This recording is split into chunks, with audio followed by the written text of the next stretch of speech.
In this lesson, we will see together les pronoms et déterminants indéfinis.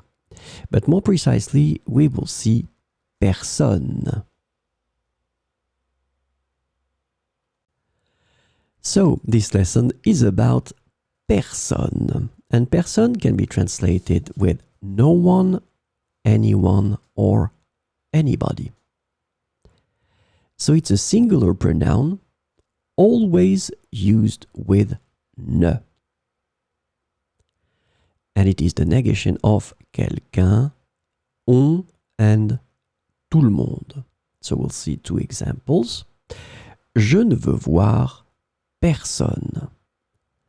Je ne veux voir personne. So as we saw, we start with ne, we put the verb, and then we finish with personne.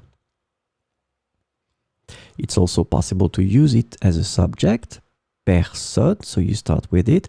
Then you don't forget the ne, of course you drop the e because you've got a vowel after.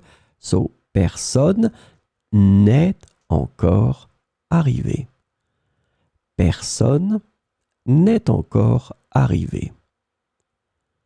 Let's have two more. Elle n'a vu personne quand elle est allée au bureau. Elle n'a vu personne quand elle est allée au bureau. Same situation here. We start with ne, drops because you got the vowel after. And then you put personne here.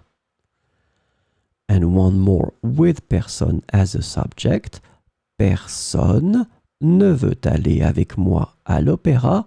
C'est vraiment dommage. Personne ne veut aller avec moi à l'opéra. C'est vraiment dommage. Same thing here. Remember, we start with personne as a subject. We need to put ne right after, and we continue the structure.